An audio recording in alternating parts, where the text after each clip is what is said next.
जो अधिकतर आपने कहा वोट कट रहा है, ये बहुजन समाज लोगों का ही कट रहा है, किस आधार पे आप ये कह रहे हैं? तो बताइए, 3 करोड़ लोग तो घुसपैठिए हो नहीं सकते, ना 3 करोड़ लोग मरे हुए हो सकते हैं, और ना 3 करोड़ लोग दूसरे राज्यों से 2-2 वोट बना सके। ऐसा तो नहीं है। ये कहीं ना कहीं अखिलेश को टारगेट कर रहे हैं उत्तर प्रदेश में।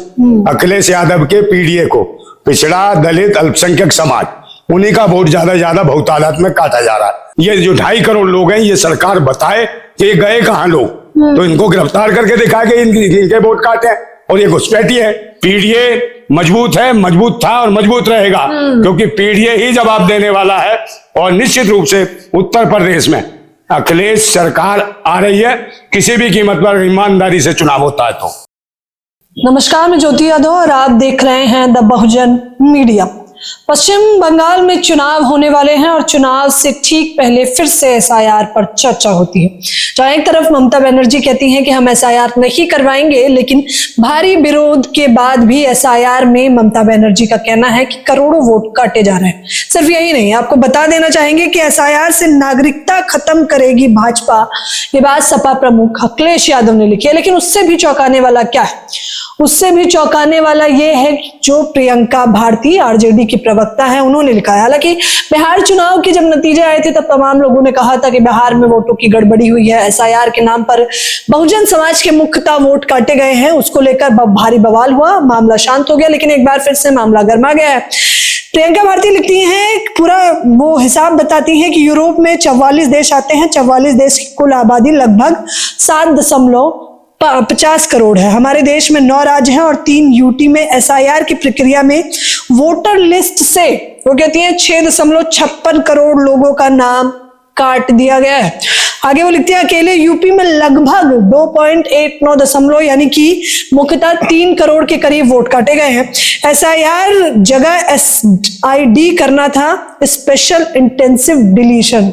वो कहती हैं कि एसआईआर के नाम पर अगर मुख्यतः एसआईडी लिखते हैं, क्योंकि डिलीट किया जा रहा है आम जनता का वोट। इस पर तमाम लोग अपनी अपनी प्रतिक्रियाएं दे रहे हैं, लेकिन हमारे द बहुजन मीडिया पे पहली बार सबसे पहले आप इंटरव्यू दे रहे हैं, तो आपका स्वागत करना चाहूंगा। बिल्कुल, जिंदाबाद भीम, जिंदाबाद भारत, जिंदाबाद भगत सिंह। बहुत बहुत स्वागत है सभी लोगों का। नंदा भाई राजपूत जी, कैसे देख रहे हैं एसआईआर का मुद्दा एक बार फिर से गर्मा गया है? देखिए, एसआईआर के माध्यम से तो ये डकैती है, डाका है। और जिस प्रकार भारत निर्वाचन आयोग को जो आजादी दी, तो इस सरकार ने अमेंडमेंट लेके आए 2023 में, और कहीं ना कहीं सुप्रीम कोर्ट की दखलंदाजी थी भारत निर्वाचन आयोग में, बिल्कुल समाप्त कर दी। और सरकार के माध्यम से दखलंदाजी शुरू हो गई, और निश्चित रूप से जो सरकार है केंद्र में, वो जो चाहे वो करा रही है। और कहीं ना कहीं जो भी चुनाव जीता जा रहा है, ईवीएम मशीन के माध्यम से जीता जा रहा है। और रही एसआईआर के माध्यम, तो एसआईआर का मतलब ही है कि भाई सर्वन और इम्पोर्टेंट रजिस्ट्रेशन, सर्वन वोटों का इंपोर्टेंट है इनके लिए, उनका रजिस्ट्रेशन हो रहा है। दलित, पिछड़े, आदिवासी या दलित पिछड़े अल्पसंख्यक इसको कह सकते हैं, या पिछड़ा दलित अल्पसंख्यक पीडीए कह सकते हैं इसको। तो ये कहीं ना कहीं पीडीए का वोट कट रहा है और बहुजन समाज का वोट कट रहा है। निश्चित रूप से अल्पसंख्यक समुदाय का, माइनॉरिटी के लोगों को निशाने पर रखा जा रहा है। जो कहीं ना कहीं विपक्ष को वोट जाता है, उसको खत्म करने की एक इनकी साजिश है। और ये लोग मनवादी लोग हैं, ये बाबा साहेब विरोधी हैं, संविधान विरोधी हैं, तो संविधान और लोकतंत्र में विश्वास नहीं करते हैं। यही वजह है कि ईवीएम मशीन नहीं हटा रहे। ईवीएम मशीन से डाके डाले जा रहे हैं। आप देख लीजिए, पूरे देश में सर्वेक्षण करा लीजिए, जिन राज्यों में चुनाव हुए सभी में सर्वेक्षण आया, लोगों ने कहा भी कि भाई भाजपा यहाँ खत्म हो रही है, भाजपा वहां खत्म हो रही है।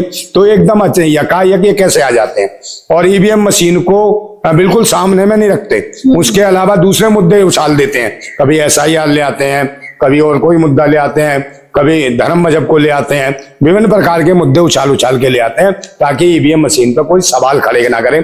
मगर निश्चित रूप से ईवीएम मशीन जाएगी तो निश्चित रूप से भाजपा भी जाएगी, ये सबको पता है। और इसके लिए पीडीए, मतलब कि अखिलेश यादव ने भी कहा था कि हम चुनाव जीत भी गए हैं लोकसभा का, मगर मैं विश्वास नहीं करता, हम चाहते हैं ईवीएम मशीन बंद होनी चाहिए, मैं इसका हमेशा विरोध करता रहूंगा, ये अखिलेश यादव ने कहा।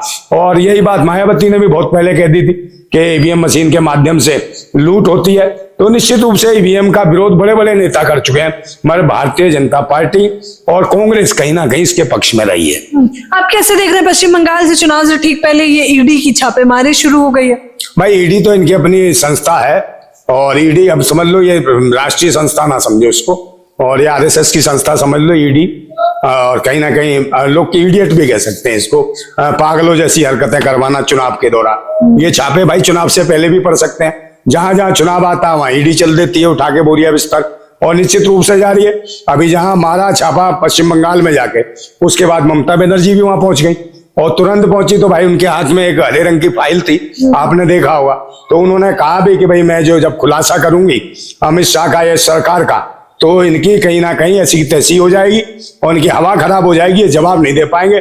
तो निश्चित रूप से वो जो हरी फाइल है ममता बनर्जी के हाथ में, उसमें कहीं ना कहीं गोपनीय कुछ दस्तावेज हैं जो इस सरकार के खिलाफ हैं। उसको हो सकता है चुनावों में भी उजागर कर सकती हैं, या फिर कहीं और किसी पटल पर रखते हैं, सुप्रीम कोर्ट में रखे। मगर सुप्रीम कोर्ट से भी न्याय की उम्मीद नहीं रही, जिस प्रकार के आज फैसले सुनाए जा रहे हैं और संविधान विरोधी फैसले आ रहे हैं, और संविधान का जो विरोध करते हैं, बाबा साहेब की जो तस्वीरें जलाते हैं, जैसे अभी अनिल मिश्रा नाम का एक पाखंडी और भैंसी दरिंदा जिस प्रकार के हरकतें कर रहा हो, और बार बार कह रहा है कि भाई हम सनातन को बचा रहे हैं, और हमारी मनुवाद मनुस्मृति को जो जलाने की हिम्मत कैसे हुई।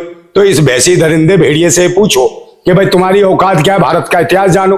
तुम तो विदेशी भिखारी हो, और भारत के इन्हीं मूल निवासियों के दया दान पे पलने वाले भिखमंगे हो, उन्हीं मूल निवासियों को नीचा कहते हो, जबकि तुम दान पे दया पे भिक्षा मांगते हो। भिक्षा हम दे ही करते थे, आज उन्हीं को आंखें दिखाने का काम कर रहे हो। जिसका खाते हो उसी को गर्राते हो, और जिस थाली में खाते हो उसी में छेद करते हो। तुम तो आस्तीन के सांप हो, तुम्हारा समय आ गया है, देश की जनता तुम सबको साफ करेगी, तुम्हारी मानसिकता मनुवादी इसको उखाड़ फेंकेगी। और रही बात है SIR की, आपने कहा SIR PDA का SIR को लेकर मुख्यतः सपा प्रमुख अखिलेश यादव, क्योंकि इसके बाद यूपी में भी चुनाव है, उन्होंने लिखा है कि पश्चिम बंगाल हार रही है बीजेपी बुरी तरह हार जाएगी। देखिए कुछ भी कहो, बस सभी जान रहे कि हार रही है। बिहार भी हार रहे थे, हरियाणा भी हार रहे थे, राजस्थान भी हार रहे थे, और ये हार कहां से रहे, जीत कहां से रहे? क्योंकि इलेक्शन बेईमान मशीन से, मैं बार बार कह रहा हूं, इलेक्शन बेकार मशीन से, इलेक्शन बर्बाद मशीन से, क्योंकि ये EVM मशीन से पलट देते हैं सारा कुछ मामला। भाई जनता इनको कोई वोट नहीं दे रही, आप जमीन पे भी चले जाइए, हर आदमी तो इस सरकार को भाजपा को गाली दे रहा है, फिर वोट कौन दे रहा है? तो ये सोचिए बस सिर्फ उस दौरान हिंदू मुसलमान मंदिर मस्जिद कहीं मदरसे को निशाना बना ले, कहीं मस्जिद को निशाना बना ले, कहीं मुसलमानों को, कहीं मॉब लिंचिंग चालू हो जाती है, और कभी गिरजाघर या चर्चों को निशाना बनाते हैं लोग। तो ये वो लोग हैं जो ध्यान भटकाने का काम करते हैं। मेन स्ट्रीम मीडिया जो है, जो टीवी मीडिया है, इनकी वो कहीं ना कहीं इनकी गुलाम है। और उस दौरान चुनाव के दौरान जैसे आपकी सोशल मीडिया है, और सोशल मीडिया उनको सभी चैनलों को डाउन कर दिया जाता है, क्योंकि सरकार के हाथ में सारे चैनल, किसी को ब्लू टिक दे देंगे, किसी को येलो टिक दे देंगे, किसी को कोई टिक दे देंगे, उनके चैनल चलने नहीं देते, उनकी बात ही नहीं पहुंचने देते, और उन पे कोई ना कोई टैग लगा देते हैं कि आप ये बलात्कार नहीं बोलोगे, आप रेप नहीं बोलोगे, आप फलानी चीज नहीं बोलोगे, आप अंकिता भंडारी नहीं बोलोगे, और आप मणिपुर नहीं बोलोगे, इस प्रकार के टैग लगा देते हैं। तो बताइए, जो जो मुद्दे होते हैं, जनता जो जिसके लिए गर्मजोशी से इस सरकार से लड़ती है, उन्हीं मुद्दों पे टैग लगा देते हैं, और वो सोशल मीडिया से बाहर कर देते हैं, और सोशल मीडिया के चैनल भी डाउन हो जाते हैं। अब स्थितियां ये हैं, और इनके पास अपना चैनल रह जाता है, वो है इनके पास टीवी मीडिया। तो टीवी मीडिया तो इनकी गुलाम मीडिया है, वो इनके हिसाब से पूरे देश को परोसती है जो ये चाहते हैं। तो वो परोसने के हिसाब से लोग सोचते हैं भाई इनकी हवा चल रही है, या कुछ हो रहा है। जैसे 10-10 हजार रुपए बिहार में बांटे गए, तो महिलाओं को लगा, जिनको पैसा ही नहीं था, जो गरीब थी, उन्हें लगा 10,000 दे दिया, और आगे 2 लाख का इन्होंने लालच भी दे दिया। उसके बाद वो महिलाएं नाच रही थी मोदी मोदी मोदी, और जैसे ही चुनाव का इन्होंने लटपेट करा और इतने बता दिया, इतने करोड़ महिलाओं को हमने बांट दिया, तो लोगों को यह बताने का प्रयास किया कि इतने करोड़ लोगों को हमने पैसा दिया तो उनका वोट मिल गया। मगर उन महिलाओं ने भी इनको वोट नहीं दिया, और उन्होंने तो इसे काउंट करके और मशीन में अपना वोट ले लिया। तो लोग जो इन्हें वोट भी नहीं दे रहे, वो वोट ये खुद ही ले रहे हैं, और जो खुद वोट लेके EVM से आ रहे हैं, तो वही महिलाएं आज जिन्होंने जो चिल्ला रही थी मोदी मोदी, अब कर रही हैं रोदी रोदी। उनके घर पे बिल्डोजर फिर गया, वही रो रही है। तो मैं कह रहा हूँ भाई 10,000 दिए थे आपने, 10,000 का मकान खरीद लो और उसी को बना लो, आराम से बिजनेस तैयार कर लो। तो जब 10,000 में तुम्हें मिलने, तो मैं बार बार कह रहा हूँ कि भारतीय जनता पार्टी आपको रुपया दे, पैसा दे, आप इस पैसे के बहकावे में मत आना, क्योंकि ये काउंट आपका वो स्वयं कर लेती है कि जिसको पैसा दिया उसका वोट हमारा है, वो मशीन में उसका पहले से ही सेट कर लेती है। और SIR के माध्यम से जो 3 करोड़ वोट काटा गया है उत्तर प्रदेश में अकेले, सोचिए तो SIR में क्या मतलब है? इनका जो हवाला दिया गया है कि जो मर गए हैं लोग, उनके वोट काटे जा रहे हैं, ये छटनी हो रही है। या फिर दूसरे राज्यों के लोगों के वोट बने हैं, डबल डबल वोट बने हैं, तो उनके काटे जा रहे हैं। तो या फिर जो घुसपैठिए लोग हैं, जो बाहर से आए हुए लोग हैं, घुसपैठिए हैं, उनके वोट काटे जा रहे हैं। तो बताइए 3 करोड़ लोग तो घुसपैठिए हो नहीं सकते, ना 3 करोड़ लोग मरे हुए हो सकते हैं, और ना 3 करोड़ लोग दूसरे राज्यों से 2-2 वोट बना सके। ऐसा तो नहीं है। ज्यादा से ज्यादा बना भी लिए होंगे, 10-20 लाख बना लिए होंगे, मगर 3 करोड़ लोग अगर ये वाकई घुसपैठिए हैं, 3 करोड़ लोग इलीगल लोग हैं, तो सरकार ये बताए कि 3 करोड़ लोग, चलो 2.5 करोड़ ही पूछ लेते हैं, 2.5 करोड़ लोग कौन से देश को भगाए इन्होंने? कहाँ पाकिस्तान भगा दिए, कहाँ बांग्लादेश भगा दिए, और कहाँ आपने किस थाने में, किस पुलिस चौकी में या किस जेलों में भर रखे हैं? ये जो 2.5 करोड़ लोग हैं, ये सरकार बताए कि ये गए कहाँ लोग, तो इनको गिरफ्तार करके दिखाए कि इनके वोट काटे हैं, और ये घुसपैठिए है। तो घुसपैठियों के नाम पे आतंक तो मचवा रखा है इन्होंने कि घुसपैठिए, और जबकि घुसपैठिए इन्होंने खुद बैठा रखे हैं। आप ये देख लो, इनकी वो जो आई है, मोहब्बत है, उनसे प्यार है, मोदी जी को इश्क लड़ाए बैठे हैं, पता नहीं कितना प्यार है अपनी दीदी से। वो आई है ना शेख हसीना, वो भी तो भगोड़ी है, वहां से भगोड़ी, ये भी घुसपैठन है। तो इस घुसपैठन को क्यों बड़ी कोठी दे रखी है, क्यों उसका कार्यालय बनवा रखा है, और उसी की वजह से कहीं ना कहीं वही बांग्लादेश में हिंदू मुसलमान करवाया जा रहा है। इसलिए करवाया जा रहा है कि पश्चिम बंगाल चुनाव नजदीक है और इन्हें जीतना है। बांग्लादेश के नाम पे कभी खिलाड़ी को लेके हो जाता है दंगल, कभी किसी को लेके हो जाता है, तो शाहरुख खान को टारगेट किया जाता है, मगर मूलभूत जो मुद्दे हैं उन पर बात नहीं करेंगे। मुझे जानना है कि आप, आखिरी सवाल हम लेना चाहेंगे, ये जो अधिकतर आपने कहा वोट कट रहा है, ये बहुजन समाज लोगों का ही कट रहा है, किस आधार पे आप ये कह रहे हैं? देखिए, पीढ़ी का कट रहा सबको पता है, दलित, पिछड़ा, आदिवासी, अल्पसंख्यक समाज का कट रहा है, और ये समझाने पीढ़ी हो रहा है। तो ये कहीं ना कहीं अखिलेश को टारगेट कर रहे हैं उत्तर प्रदेश में, अखिलेश यादव के पीढ़ी को, पिछड़ा, दलित, अल्पसंख्यक समाज, उन्हीं का वोट ज्यादा बहुतादाद में काटा जा रहा है, और उनसे पता नहीं क्या क्या डॉक्यूमेंट लिए जा रहे हैं। हमने तो देखा दिल्ली में लोग डॉक्यूमेंट इकट्ठे कर रहे थे मुस्लिम समाज के, जिनकी बहन बेटियां ब्याही हुई हैं वहां पर उत्तर प्रदेश में, कि भैया वोट काट रहे हैं और इतने समय से रह रही है वो लड़की, और उसके बच्चे के बच्चे हो गए। तो बताइए, बूढ़ी जो दादी नानी बन चुकी हैं, उन तक के लिए उनके परिवार वाले भाग रहे।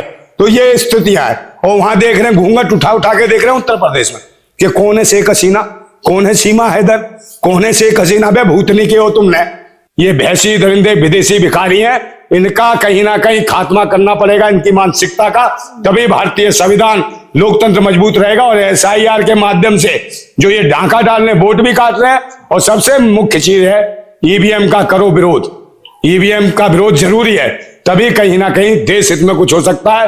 पीढ़ी मजबूत है, मजबूत था और मजबूत रहेगा, क्योंकि पीढ़ी ही जवाब देने वाला है।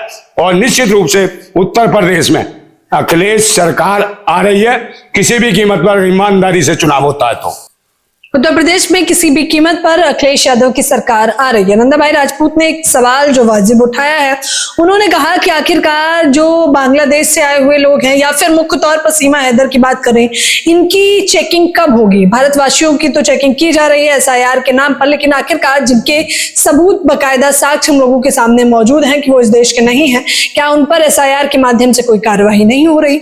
सवाल सीधा सा है कि SIR के नाम पर क्या आम जनता का वोट काटा जा रहा है? और सिर्फ यही नहीं, जिन जनता का वोट काटा जा रहा है उसमें आधे से अधिक लोग, या फिर मूलतः यूं कहें सभी लोग बहुजन समाज के ही हैं। ये एक सोच विचार का विषय है, तो आप लोग भी मुझे अपनी प्रतिक्रिया दें।